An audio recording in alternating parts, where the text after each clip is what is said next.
우리의 호흡, 우리 찌째명이라고 하시는 참 말을 입에 담기도 그렇네요. 이재명 민주당 대표 지난 2주 동안 재판을 5번 했다고 합니다. 참 보통 사람이면은 그 정도면은 뭐 자기 일을 거의 전폐하다시피 해야 되는데 대한민국 제1야당 180석에 이르고 있는 뭐 요즘 160 몇 석이죠.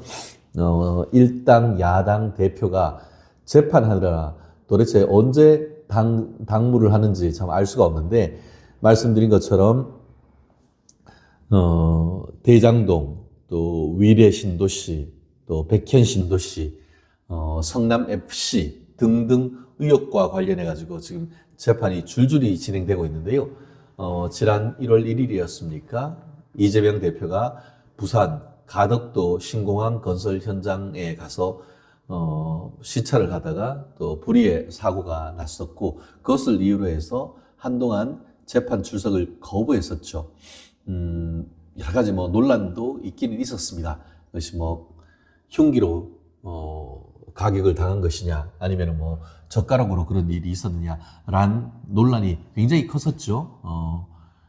뭐 지난번에 제가 방송을 했었던 이 부산지검의 최종적인 보안 수사 및 구속 기소 결과에 따르면은 이게 날카로운 그 흉기로 또 목 부위가 한 1.45cm, 깊이 2 내지 2.8cm 정도의 어떤 자상을 입었다라고 얘기를 하고 있습니다만 최종적으로 그와 같은 그에 대한 사실 여부는 법원의 재판을 통해서 확인될 수밖에 없는 그런 상황인가 아닌가 합니다.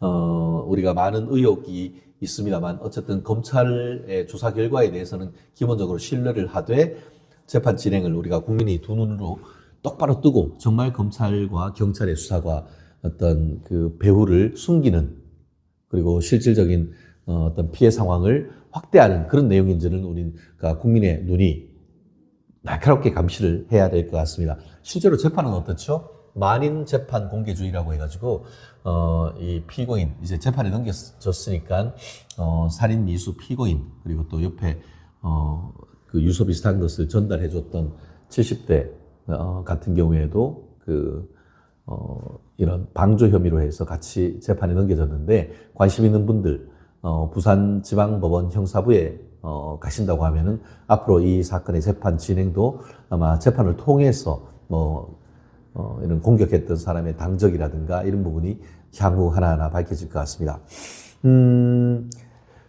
지금 그런 논란이 있는 이후에 피스프 지난 2주 동안에 한 5차례 재판을 지금 받았다라고 하고 있고, 그러면서 1월 19일 같은 경우에는 공선법 위반. 아무도 몰라, 뭐 이런 거 있잖아요. 그러니까 백현동 사건과 관련해가지고 이제, 그거 뭐 내가 했는 게 아니고 박근혜의 국토부가 억지로 시켜가지고 어쩔 수 없이 했다. 사망한 분에 대해서는 나는 모른다. 골프 쳤지만 뭐 그게 나랑 뭐 상관이냐. 뭐 이런 얘기와 관련된 공선법 위반 사건이 지난 1월 19일 날 했고, 이어서 1월 22일 같은 경우에는 위증교사 재판.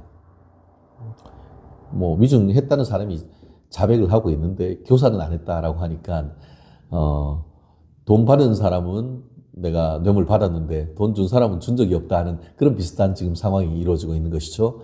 결과가 어느 정도 뭐 밝혀지는 것이 아닌가. 실질적으로 이재명 대표에 대한 구속영장 청구했을 때 이 위증교사 부분에 대해서는 범죄 혐의가 소명된다라고 이미 법원의 1차적인 사고 판단이 나왔던 사안이기 때문에 신속하게 재판이 진행된다고 할 경우에 이 부분에 있어서의 유죄를 피해가기는 사실 어렵겠죠. 그러다 보니까 어떻게든 늦추려고 하는데 더 이상 재판부가 그렇게 갈 수는 없다라고 얘기를 하고 있는 것이고, 또 지난 1월 23일과 26일 같은 경우에는 가장 큰 핵심인 대장동 사건과 관련해 가지고도 재판에 나왔다라는 언론 보도가 있습니다. 말씀드린 것처럼 이처럼 2주의 재판 5번. 아마 변호사도 2주의 재판 5번 변론 준비하려고 하면 만만치가 않을 겁니다. 그런데 한 사건을 뭐 집중 심리에서 쭉 가는 것이 아니고 공선법, 그리고 또 뭐 위증교사, 또 이게 대장동 사건, 뭐 성남 FC 이런 사건들이 계속 돌아가면서 재판에 응하려고 하면은 아무리 뭐 서울대 할아버지를 낳은 사람이라고 하더라도 오래 시간이 지나고 하다 보면은 재판 기록 자기가 예전에 검찰이나 나가서 하긴 뭐 검찰 나가서 얘기했는 게 없으니까 뭐 헷갈릴 건 없겠네요. 그러니까 다른 사람이 뭐 했는지를 기록을 일일이 다 봐야 됩니다. 그러다 보니까 재판이 14일에 5번이면은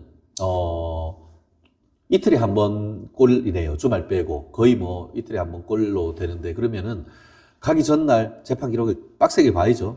그래서 가서 지가 물을 것도 생각을 하고 또 갔다 오면은 또 내가 뭐 했나 또 보고도 받아야 되고 하기 때문에 사실상 자기 형사 재판 사법 리스크를 회피하기 위한 일을 계속 집중으로 해야 되기 때문에 안 그러면 깜빵 가는 거죠.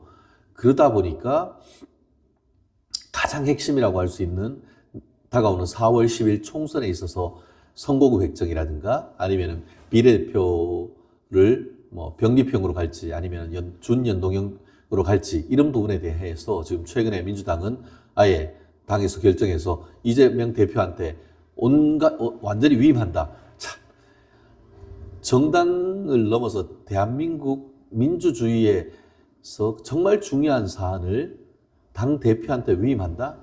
이거는 뭐 하일 히틀러 무슨 뭐 히틀러 당도 아니고 독재당도 아니고 그런 당을 본 적이 있습니까? 만약에 이것이 국민의힘에서 비슷한 일이 있었다고 하면은 민주당은 바로 논평 나왔을 것 같은데요. 뭐 무슨 독재당이다, 뭐 무슨 히틀러 당이다, 무솔리니 당이다 그럴 것 같은데 오히려 이름 자체가 더불어민주당이다라고 해놓고 무슨 개뿔 더불어예요. 이재명 당인 거지. 예전에 뭐라고 했어요. 이재명 당 대표 대선 후보로 하면서 더 이상 민주당의 이재명이 아니고 이재명의 민주당이라고 했는데 진짜 이재명 자체가 민주당이 돼버린 그런 셈이 된 것이죠. 근데 이재명이 민주당인데 이재명 자체가 사법 리스크가 너무 많아. 일을 못해. 자기 개인 사법 리스크를 지금 감당하는 것만 해도 지금 버거워가지고 거리고 있는데 거기에다가 비례대표 제도에 대한 결정까지도 이재명한테 다 맡긴다? 아예 그냥 무슨 뭐 카이사르를 만들든가 모든 권한을 그냥 이재명 대표가 다 쥐고 있고 공천권 쥐고 있지. 이제는 뭐 비례대표를 어떻게 할지에 대한 결정 권한까지 다 있지. 자, 대한민국 건국 이후로 이와 같은 야당 대표가 있었는지에 대해서는 아마 없었다는 것이 정답 아니겠습니까? 지금 또 얘기 드렸던 대장동 재판과 관련해 가지고 법정에 나와 가지고는 유동규 전 성남개발공사 사장 직무대리 같은 경우에도 그때 이렇게 나와서 증언하고 뭐 주위 분들하고 이렇게 뒤풀이 하고 소주 한잔 한 다음에 이 대리운전 기사하고 이제 집에 가다가 고속도로에서 8톤 트럭이었습니까? 11톤 트럭이었습니까? 부딪히는 사고가 있었잖아요. 그 사건 때문에도 이 유동규 씨가 제대로 재판에 못 나와가지고 재판이 많이 지연되고 있었는데 그러다가 또 이번에 유동규 씨는 이제 건강이 회복돼서 나 적극적으로 증언할 거야 라고 했는데 이제는 뭐 이재명 대표가 또 그런 테러 논란, 흉기에 의한 습격 논란이 있으면서 재판이 계속 늘어졌던 거예요. 참 제가 형사사건이나 다른 재판하면서 이런 외생적인 요인에 의해서 이렇게 재판이 지연되고 하는 케이스는 참 보기 드문 케이스 같습니다. 어떻게 이재명 재판과 관련만 되면은 재판이 외에서 이런 일들이 계속 일어나죠?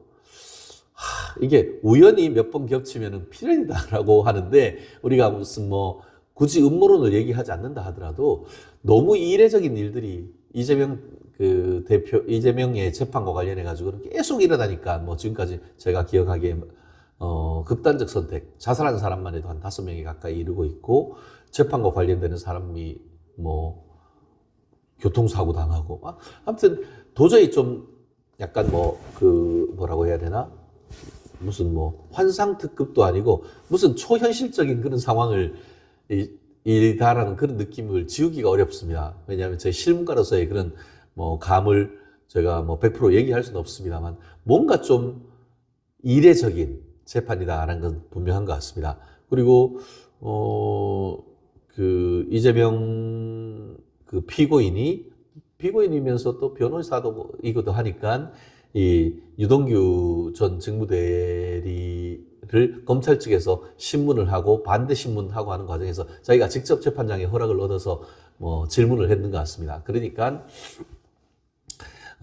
유동규 씨가 그러니까 이재명이 유동규 보고 야 당신 뇌물 요청하고 했지 않아 3억 원 하니까 우리 유동규 씨가 소설 쓰지 마쇼. 당신 정진상이 앞에 딱 가려놓고 정진상이 방탄막 쳐놓으면은 당신 하나도 안 받을 것 같고 하나도 재판이 어떤 그 무탈할 것이다 생각하는데 그렇지 않다라고 하면서 법정에서 아주 그냥 난타전이 벌어졌고 재판장이 급기야 끼어 들어가지고 그 정도면 됐다라고 하면서 이제 서로의 어떤 그런 뜨거운 상황을 말리는 그런 상황이 좀 벌어진 것 같습니다. 설왕설래에서 누구 말이 맞느냐? 과연 유동규의 말이 맞느냐? 이런 부분과 관련해 가지고 지금 이재명으로서는 어떻게든 유동규를 타격해서 유동규의 말에 신빙성이 없음을 입증해야 되는데 옛날에 어떻게 했죠? 관련되는 사람들 이미 특히 이제 그 유동규의 질문이 일정 부분 뭐 좀 과장되거나 이런 게 있지만 전체적인 내용에 있어 가지고 거짓말을 할 이유가 없다고 해서 법원에서의 신빙성이 벌써 다 인정이 됐습니다. 그럼에도 불구하고 죽은 아들 거시기 만진다라고 하듯이 지금 이재명 민주당 대표 같은 경우에는 어떻게든 지금 유동규 직무대리의 증언의 신빙성을 탄핵하려고 애처롭게 지금 계속 그 바짓가랑이 짰고 지금 계속 지금 이렇게 하고 있는데 과연 이와 같은 모습들이 그 어떻게 국민들에게 비춰질지 제가 말씀드렸듯이 조금 뒤에 서울을 비롯한 이게 전체 대한민국의 정당 지지율 그리고 또 윤석열 대통령에 대한 어떤 직무평가, 한동훈 비대위원장에 대한 직무평가, 나아가 이재명 민주당 대표에 대한 직무평가 그 수치로 지금 이런 상황이 어떤 식으로 반영되는지 한번 제가 말씀드리겠습니다.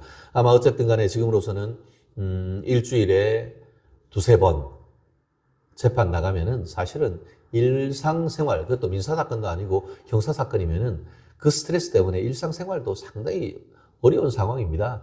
뭐 말로는 그러니까 지금 민주당에서 공천이라든가 이런 그런 중요 결정이 안 되는 것은 바로 이런 사법 리스크에 이게 이재명 대표가 잡혀 있기 때문이다라고 평가하는 것은 뭐 충분한 합리적 근거가 있는 것이 아닌가 생각합니다.